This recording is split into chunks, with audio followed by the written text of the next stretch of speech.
সাদিক এগ্রোতে অভিযানের পরদিনই ফের ওই এলাকা দখলে নিয়েছে মালিকপক্ষ। এ বিষয়ে আরো জানাতে এই মুহূর্তে ওই এলাকা থেকে সরাসরি যুক্ত হচ্ছেন সহকর্মী এম.এ. আজিম। আজিম, সেখানকার সবশেষ পরিস্থিতি কেমন দেখছেন আমাদেরকে জানাবেন। ইসরাত, গতকালকে কিন্তু একদমই সন্ধ্যা পর্যন্ত আমরা দেখেছি যে সিটি কর্পোরেশন এখানে অভিযান চালিয়েছে, উচ্ছেদ চালিয়েছে এবং রাতের মধ্যে এখানে কিন্তু আবার দখলের একটি চেষ্টা চলেছে। সে চিত্রটি কিন্তু আমরা সকালে এসে দেখেছি। আপনাকে যদি একটু দেখানোর চেষ্টা করি, আমার পাশে এই মুহূর্তে এই যে দড়িগুলো দেখছেন এবং এই যে বাঁশগুলো রয়েছে, এই বাঁশ এবং দড়ি দিয়ে এখানে কিন্তু আরেকটি আবার সীমানা প্রাচীর তৈরি করা হয়েছিল।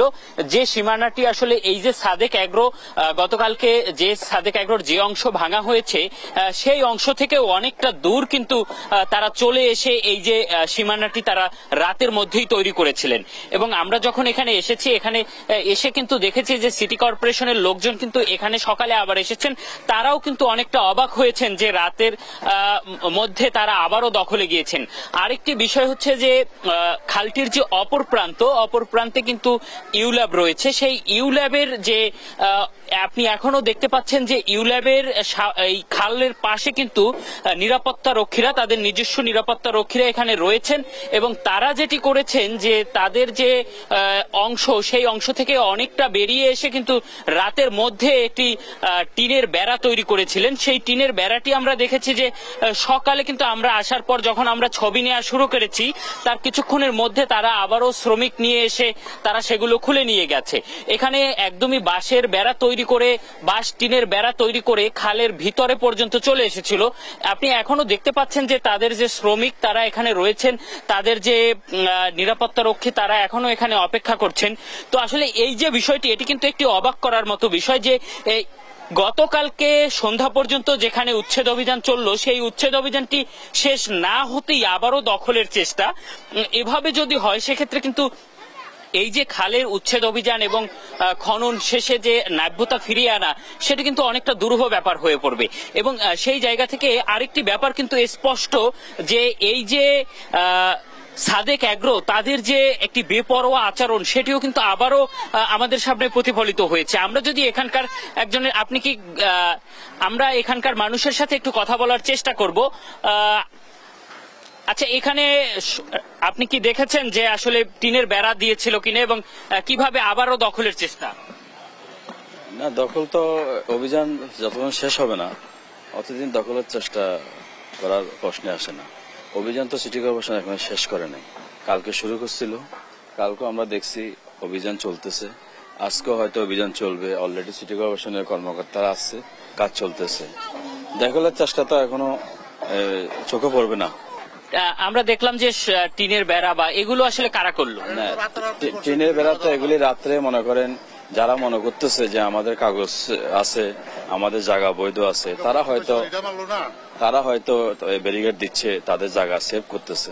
আমরা একটু আরেকজনের সাথে কথা বলতে চাই। এখানে গতকালকে অভিযানে যা যা ভেঙে দিয়েছিল সেই জায়গা থেকে আবার কারা দখলের চেষ্টা করছে? এখানে এটা হলো আপনার যে মিনা বাজারের মানুষ, তার লক্ষ্মী টক্ষী, তারপরে আবার কত লেবার মিস্ত্রি আনছে। রাতারাতির মধ্যে আবার এটা টিনের বেড়া দিয়ে ঘেরাও, রাতারাতির মধ্যে। সকালবেলা আবার এগুলা এখানে বস্তিবাসী মানুষ চিলাচিলি করছে, তারা তাও বেড়া খুলে নেয়। কিছুক্ষণ আগে আপনাদের লোকরা এসে এটা ভাঙ্গাভাঙ্গি করছে, মিনা বাজার এটা দখল করছে। তারা যেটি বলছেন যে এখানে মিনা বাজারের যে যারা রয়েছেন তারা কিন্তু আবারও দখলের একটি চেষ্টা তারা চালিয়েছেন। এই মুহূর্তে এখানে কিন্তু এখনো একটি টিনের বেড়া এখানে পড়ে রয়েছে। এটিও কিন্তু আসলে আবারও যে দখলের চেষ্টা, সেটির কিন্তু কিছু ক্ষুদ্র অংশ এখানে দেখা যাচ্ছে। কিন্তু আমরা যখন সকালে এসেছি তখন কিন্তু পুরো অংশটিতে আবারও টিনের বেড়া আমরা দেখতে পেয়েছিলাম এবং সেই জায়গাটি থেকে আমাদের ক্যামেরা দেখে কিন্তু তারা আবারও সেই বেড়াগুলো তড়িঘড়ি করে আসলে খুলে নিয়ে গেছে। আর সিটি কর্পোরেশনের যে কার্যক্রম, সেটি যদি একটু দেখানোর চেষ্টা করি, এখানে কিন্তু তারা যে অংশটি একদমই ফাঁকা করা হয়েছে সেই জায়গাটিতে কিন্তু এখন খাল খনন করার কার্যক্রম সেটি কিন্তু তারা চালিয়ে যাচ্ছেন। নদীর ভিতর থেকে আসলে, খালের ভিতর থেকে আসলে মাটিগুলো তুলে তারা কিন্তু পাশে এই মুহূর্তে রাখছেন এবং সেই মাটিগুলো কিন্তু তারা পরে এখান থেকে সরিয়ে নেবেন।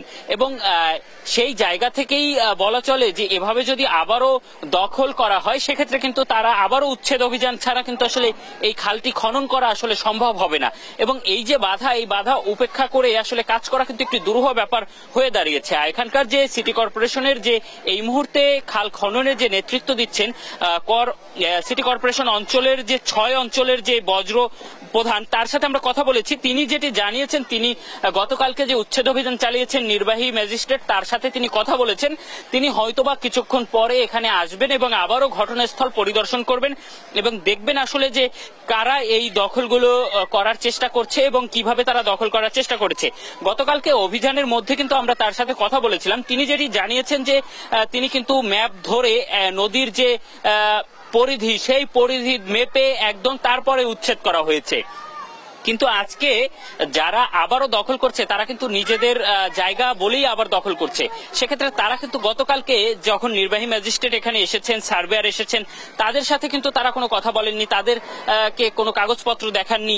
তাহলে নিশ্চিতভাবেই আসলে বলা যায় কিন্তু যে যারা এই মুহূর্তে এই যে দখল কার্যক্রমটি চালাচ্ছে তারা আসলেই দখলদার এবং তাদের আসলে চিন্তা ভাবনা হচ্ছে যে এই জায়গা থেকে সিটি কর্পোরেশন বা আমাদের মিডিয়া কর্মীদের যখন নজরটি চলে যাবে সেই মুহূর্তে কিন্তু তারা আবারও দখলে যাবেন এবং এই যে দখল সেটি কিন্তু খাল খনন করার পরেও যদি তারা আবারও দখলে যান সেক্ষেত্রে কিন্তু এই যে খাল খননের যে চেষ্টা সেটি কিন্তু সম্পূর্ণ বিফলে যাবে এবং খাল দখল হয়ে গেলে কিন্তু এই যে পানি নিষ্কাশন ব্যবস্থা সেটির উপরে প্রভাব পড়বে এবং সেই প্রভাব কিন্তু জলাবদ্ধতা তৈরি করবে এবং মানুষের দুর্ভোগ কিন্তু শুধুমাত্র যে এই খাল পারে বা এখানকার মানুষের উপর পড়বে সেটি কিন্তু না, পুরো নগরবাসী কিন্তু এই যে যখন পানিতে যখন নিমজ্জিত হয়, অল্প বৃষ্টিতে যখন পানি জমে যায় সেই সমস্যাটিতে কিন্তু তারা পড়েন।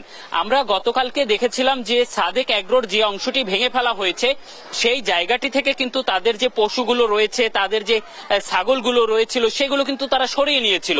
আমরা আবারও দেখছি যে সকালবেলা কিন্তু এখানে এসে দেখছি যে সেই ছাগলগুলো আবারও এখানে আনা হয়েছে এবং সেই ছাগলগুলো কিন্তু আবারও ভিতরে রাখা হয়েছে। তারা কিন্তু এখান থেকে একটি বাঁশের এবং দড়ি দিয়ে একটি সীমানা তৈরি করে ভিতরে কিন্তু আবার তারা কাজ শুরু করেছেন। সেক্ষেত্রে বলা চলে যে সাদেক এগ্রোর যে অংশটি ভেঙে ফেলা হয়েছিল সেই অংশটিতে কিন্তু তারা আবারও খামারের কার্যক্রম আবারও সম্পূর্ণরূপে চালু করতে যাচ্ছেন। এখন এটি আসলে কতটুকু সিটি কর্পোরেশন বাধা দিবেন এবং সিটি কর্পোরেশন আবারও এখানে কোনো পদক্ষেপ নেবেন কিনা সেটিও এখন দেখার বিষয়। আমরা এখানে দেখেছিলাম যে সকালে যারা ছিলেন তারা কিন্তু মৌখিকভাবে তাদেরকে বারবার বলেছেন যে তারা কেন আবার বাঁশের বেড়া এবং দড়ি দিয়ে আবারও সীমানা তৈরি করেছে এবং সেই সীমানাটি কিন্তু গতকালকে যেই জায়গাটিতে ছিল তার থেকে অনেকটা বেশি সামনে এগিয়ে করেছিলেন। বলা চলে যে অংশটি ভাঙা হয়েছে তার থেকেও এবারে তারা কিন্তু দখলে একটু বেশি গিয়েছেন। তবে এখানে যে বস্তি যারা ছিল তারা কিন্তু একদমই তাদের বাসা বাড়ির মালামাল যেগুলো থাকে টিনের বেড়া সহ সবকিছু নিয়ে একদমই চলে গিয়েছেন এবং তাদের কিন্তু এখানে সকালে আমরা কোনো দখল করতে দেখিনি। তাহলে বলা চলে যে যারা কিন্তু প্রভাবশালী তারাই কিন্তু দখলের চেষ্টা করছেন। এর বাইরে কিন্তু আসলে যারা সাধারণ নিম্নবিত্ত, যারা আসলে অসহায় মানুষ তারা কিন্তু তাদের বসত ঘর সবকিছু নিয়ে চলে গেছেন। একদমই শেষ প্রান্তে কিছু ঘর আমরা এখনো দেখছি যে সেগুলো রয়েছে, কিন্তু সেগুলোও কিন্তু আমরা দেখছি যে দুই একজন যারা রয়েছেন তারা কিন্তু আসলে সরিয়ে নেওয়ার চেষ্টা করছেন এবং তারা কিন্তু এখনো তাদের মালামালগুলো সরানোর চেষ্টা করছেন এবং সরিয়ে নিচ্ছেন। তো মোহাম্মদপুরের যে খালটি গতকাল উচ্ছেদ করা হয়েছে সেই খালের সবশেষ পরিস্থিতি ছিল এই। আজিম, আপনাকে ধন্যবাদ।